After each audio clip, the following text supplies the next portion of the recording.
En 1967, Philippa Foot diseñó uno de los dilemas morales hipotéticos más célebres de la filosofía moral del siglo XX. Un tren fuera de control avanza a toda velocidad hacia un estrecho túnel en el que están trabajando 5 operarios. Si continúa, estas personas morirán sin ninguna duda. No hay forma de avisarlas ni de detener el tren. Lo único que puedes hacer tú para alterar el resultado es tirar de una palanca y desviar el tren hacia otro túnel, donde solo morirá una persona.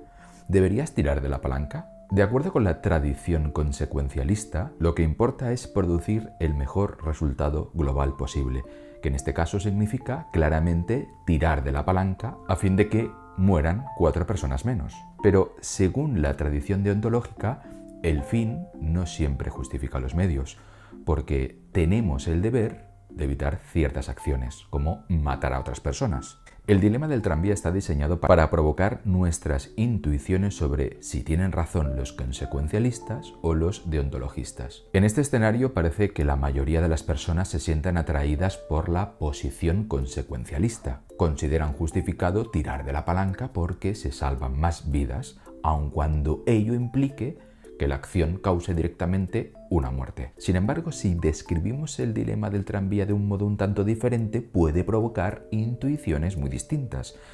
En otra versión del dilema, la única forma de detener el tren consiste en empujar a alguien a la vía, sabiendo como experto ferroviario que eso será suficiente para detener el tren. En este caso, la gente no tiene a ser tan utilitarista porque tiene que empujar directamente a una persona. Es decir, la gente se siente más responsable del acto de matar a una persona para salvar a 5, lo que produce cierto asco moral. Como veis, el contexto puede cambiar lo que consideramos moral e inmoral. Además, las reglas morales, a pesar de parecer fijas y uniformes, muchas veces se incumplen o tergiversan, tal y como Asimov hizo en decenas de cuentos tras establecer claramente las 3 leyes de la robótica. Nuestra forma de procesar moralmente el mundo está tan sujeta a la psicología y al contexto que siempre podemos encontrar dilemas morales en los que no hay acuerdo universal o en los que cambiamos nuestros principios sin apenas darnos cuenta. Porque si hay algo parecido a un principio moral, es solo eso, un principio. En el mundo real no siempre vamos a poder regirnos por él. E incluso encontraremos sugerentes justificaciones morales para contravenir dicho principio. Esa es una de las razones por las que las organizaciones benéficas, por ejemplo, sabedoras de que nuestro sistema moral es muy sensible a las condiciones, optan por centrarse en las historias individuales más que en las cifras a la hora de recaudar fondos. Porque el dato raramente mata al relato, algo que pongo de manifiesto una y otra vez en mi último libro, por cierto. Por eso esta cita atribuida a Stalin no puede ser más escalofriantemente cierta.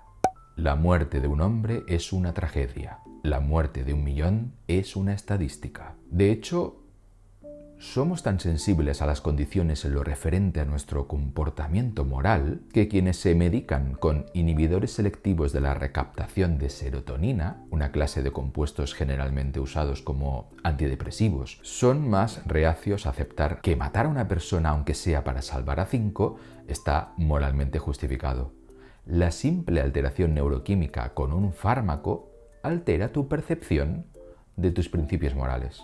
Otro ejemplo de cómo podemos tener principios morales pero a la vez los tergiversamos para salir ganando lo plantea así el filósofo Julian Baggini en su libro Los límites de la razón. El ejemplo más evidente de ello es el amor materno y paterno. ¿Sería el mundo un lugar mejor si los padres considerasen por igual los intereses de todos los niños sin dispensar un trato preferente a sus propios hijos? Aparentemente no. Y sin embargo, dado que los padres colman de amor a sus hijos, el dinero que podrían evitar que un niño muriese de malaria se gasta en cambio en frívolos juguetes y regalos que el niño no necesita. No está nada claro cómo se puede resolver esta tensión, pero creo que la mayoría de la gente aceptaría que es preciso equilibrar la razón caliente y la fría más que eliminar una de ellas.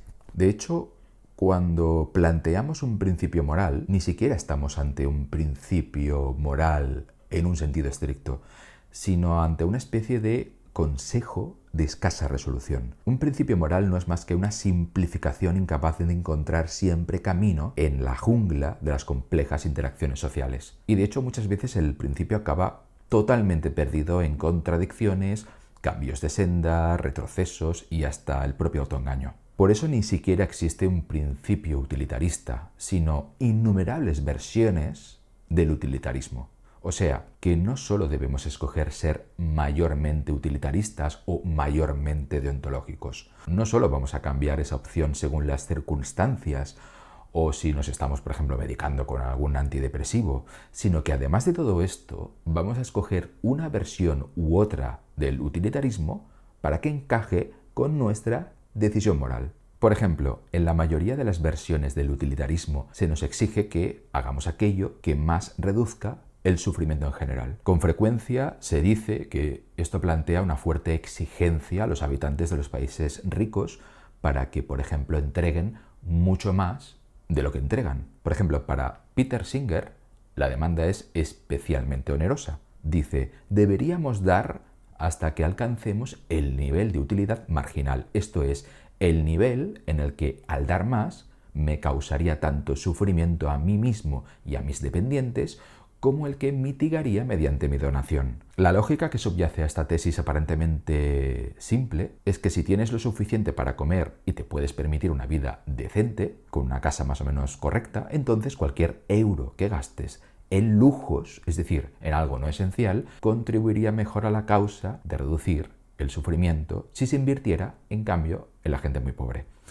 Así que, de algún modo, estamos obligados a vivir con toda la escasez posible a fin de que nuestra riqueza se use para evitar el sufrimiento de la mayor cantidad de gente posible. Al final, aceptando la validez de este principio, sencillamente hacemos lo que podemos o nos justificamos aduciendo que lo importante es acercarnos lo máximo posible a este principio, porque es un principio inalcanzable, o al menos es muy difícil de alcanzar. Es decir, que un principio moral finalmente no es algo que se deba hacer, sino un ideal platónico al que aspirar, pero que aceptamos que nunca alcanzaremos del todo. El problema está, de nuevo, en cómo decidimos dónde está la aproximación más moralmente justificable. Es decir, a veces habrá personas que se comportarán tan alejadas del principio que parece incluso que no lo cumplen, aunque interiormente crean que lo están cumpliendo o que se están aproximando todo lo posible o todo lo razonable. Aquí podríamos poner el ejemplo de el típico ecologista de boquilla que da el coñazo todo el día sobre evitar las botellas de plástico, pero cada año toma un avión comercial para irse de vacaciones. Y con eso causa un impacto en un solo viaje, en un único viaje, mayor que el de todas las botellas de plástico que vaya a dejar de usar el resto de su vida. Asumiendo que todo esto ya es un lío en sí mismo, podemos añadir otra capa más de complejidad. Es lo que algunos llaman compensación moral, es decir, hacer algo bien cuando hemos hecho algo mal, para de alguna manera compensar. Esta estrategia puede tener una derivada muy interesante. Por pagar dinero para compensar el mal que has hecho es interesante porque tener que pagar por un mal también puede desincentivar que la gente actúe mal, ¿no? Parece lógico. No es tan sencillo. Por ejemplo, imagina que tomas un avión para irte de vacaciones. Te sabe mal haber contribuido a la huella de carbono y entonces, bueno, pues pagas el dinero necesario que tú consideres oportuno para limpiar esa cantidad de carbono liberado y puedes incluso preguntar, ¿no? Más o menos cuánto te costaría. Otro ejemplo, imaginemos que te vuelves vegetariano porque crees que así se reduce la huella de carbono. Pero, ¿y si pagaras más por la carne para compensar su consumo? Imagina que esto te costará, no sé, 500 euros al año. ¿Acaso no valdría la pena pagar por ello? Como estáis viendo, esta idea tiene dos problemas. Hay actos inmorales tan graves que resultan muy difíciles de compensar. Además, esa compensación podría ser en sí misma inmoral. ¿Acaso si pagamos mucho dinero por salvar una vida, podemos borrar moralmente el hecho de que hemos matado a una persona? No. El segundo problema que atañe a los actos inmorales cotidianos es que la compensación moral es peligrosa porque podría incentivar la propia inmoralidad. Porque si sabes que es fácil pagar por un pecado, habrá menos frenos a la hora de pecar. Es algo parecido a lo que, por ejemplo, ocurrió en su día en las indulgencias de la Iglesia Católica. En su día la emisión de indulgencias quedaba limitada por la velocidad a la que estas indulgencias podrían escribirse a mano, pero a medida que se introdujo la imprenta de Gutenberg, las indulgencias se expidieron a un ritmo, endiablado. Es decir, a más indulgencias, los prosélitos no solo evitaban pasar menos tiempo en el purgatorio, sino que debían desembolsar una suma de dinero. Hacia el 1550, el volumen de indulgencias que circulaba era tal que podemos afirmar que se originó una especie de inflación indulgente. Además de todo esto, también creo que hay una teoría mucho más elegante que da respuestas claras a este tipo de preguntas y que alivia algunas de mis dudas previas sobre la idea de la compensación moral. Consideremos la distinción entre axiología, moralidad y derecho. La axiología es el estudio de lo que es bueno. La moralidad es el estudio de lo que es correcto hacer. La ley o el derecho es lo que socialmente se te impone so pena de castigo. Estos tres conceptos son bastante parecidos. Se trata de un sentido vago de lo que es o no deseable para la sociedad y para uno mismo, pero la mayoría de las sociedades no llegan a hacerlos exactamente iguales. Hay pequeñas diferencias entre ellos. Solo los más puros consecuencialistas y los más puros utilitaristas pueden decir que la axiología es exactamente igual a la moralidad, y solo los puritanos más severos tratan de legislar la ley estatal para que sea exactamente idéntica a la ley moral. Pero lo normal en una sociedad sana es que estos conceptos estén separados. Y estos conceptos se mantienen separados porque cada uno hace compromisos diferentes entre la bondad, la implementación y la coordinación. Un ejemplo, la axiología no puede distinguir entre asesinar a tu molesto vecino y no donar dinero para salvar a un niño que se está muriendo de hambre en Uganda. Para la axiología, ambos problemas son solo una vida extinguida del mundo antes de tiempo.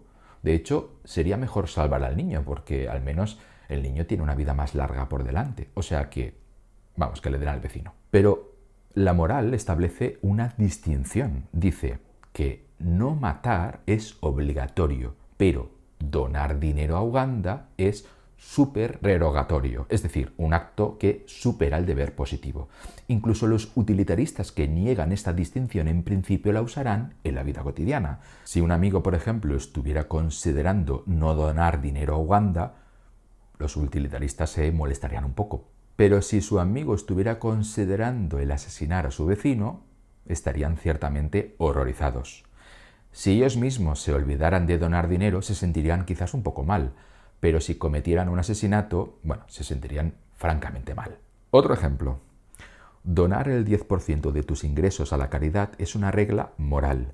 La axiología dice, ¿por qué no donarlo todo? La ley dice, no te meterás en problemas incluso si no donas nada. Pero a nivel moral establecemos una regla clara y práctica que encaja con nuestro sistema motivacional y hace que la donación, ¡tachán!, suceda. Un último ejemplo. La axiología nos dice que un mundo sin alcohol sería mejor que nuestro mundo actual. Acabar con el alcoholismo podría evitar millones de muertes, millones de enfermedades, delitos y relaciones abusivas. La moralidad solo nos dice que debemos tener cuidado con la bebida y dejar de beber si nos volvemos alcohólicos o si estropeamos nuestras relaciones.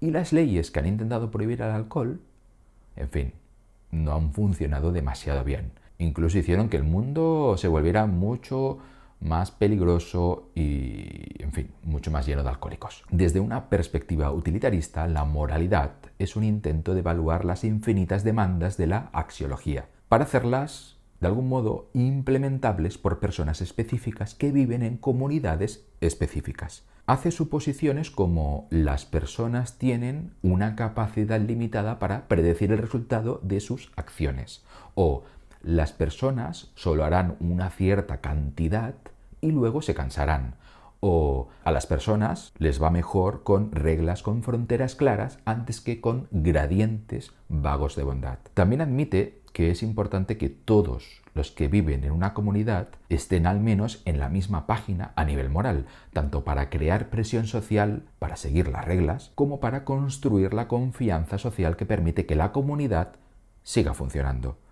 Si desafías la moralidad, sigues empeorando el mundo y te sientes culpable y traicionas la confianza social que permite que tu comunidad funcione sin problemas y te condenan al ostracismo como una mala persona que eres. La ley es un intento de formalizar las complicadas demandas de la moralidad para hacerlas implementables por un Estado con oficiales de policía y tribunales de justicia. Hace suposiciones como los vagos juicios morales intuitivos de las personas a veces pueden dar resultados diferentes en el mismo caso, o a veces los policías y los legisladores pueden ser corruptos o están equivocados, o necesitamos equilibrar los beneficios de las leyes con el costo de hacerlas cumplir. También trata de evitar el desorden civil o la guerra civil, asegurando a todos que lo mejor para ellos es apelar a un código legal justo y universal en lugar de tratar de resolver sus desacuerdos directamente. Si desafías la ley, sigues teniendo todos los problemas de desafiar la axiología y la moralidad. Y haces que tu país sea también menos pacífico y menos estable. Y bueno, y vas a la cárcel. En una situación saludable, cada uno de estos sistemas refuerza y promueve al otro. La moralidad te ayuda a implementar la axiología desde tu limitada perspectiva humana, pero también te ayuda a evitar que te sientas culpable por no ser Dios y no poder salvar a todo el mundo. La ley, por su parte, ayuda a hacer cumplir las reglas morales y axiológicas más importantes, pero también deja a las personas que sean lo suficientemente libres para usar su mejor juicio sobre cómo perseguir a los demás. Y la axiología y la moralidad ayudan a resolver disputas sobre lo que debería ser la ley y luego brindan el apoyo de la comunidad, la Iglesia y la conciencia individual para favorecer que las personas sean respetuosas de la ley. En estas situaciones saludables, la prioridad universalmente acordada es que la ley triunfa sobre la moralidad y la moralidad triunfa sobre la axiología. Primero porque no puedes cumplir con tus obligaciones con tu comunidad desde la cárcel, eso es obvio. Y no puedes trabajar para hacer del mundo un lugar mejor cuando eres un marginado social universalmente odiado. Pero también porque no se puede trabajar para construir comunidades y relaciones sólidas en medio de una guerra civil y no se puede trabajar para hacer del mundo un lugar mejor desde un entorno de baja confianza. Pero también porque en una sociedad justa, la axiología quiere que tú quieras ser moral, porque la moralidad es solo una implementación más efectiva de la axiología y la moralidad quiere que seas respetuoso con la ley porque la ley es solo una forma efectiva de coordinar la moralidad. Entonces, primero cumples con tu deber legal, luego con tu deber moral y, finalmente, si te sobra un poco de energía, tratas de hacer del mundo un lugar mejor. Todo esto nos sirve también para entender mejor el dilema moral del tranvía. La mayoría de los dilemas morales, en realidad, solo buscan crear situaciones perversas, donde la axiología y la moralidad dan respuestas opuestas.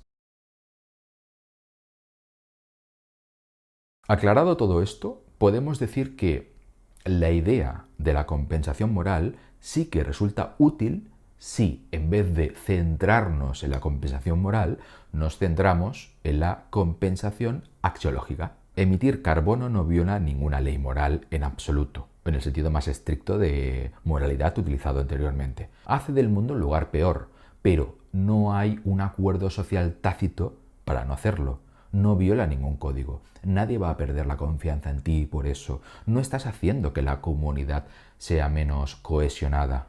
Si haces del mundo un lugar peor, está perfectamente bien compensarlo haciendo del mundo un lugar mejor. Comer carne tampoco viola ninguna ley moral. Una vez más, hace del mundo un lugar peor, pero no hay lazos de confianza entre humanos y animales. Nadie espera que no comas carne. No hay códigos estrictos o no hay escritos que digan que no debes comer carne. Así que come carne y compénsalo mejorando el mundo de alguna otra manera que se te pueda ocurrir. Ah, pero cuidado, asesinar a alguien sí viola una ley moral. El problema con el asesinato no es solo que crea un mundo en el que muere una persona más. Si eso es todo lo que nos importa, asesinar no sería peor que, por ejemplo, no donar dinero para curar enfermedades tropicales y demás, que también mata a mucha gente. Naturalmente, Todo esto de la compensación axiológica es solo una aproximación, porque todos son conceptos porosos y no universales.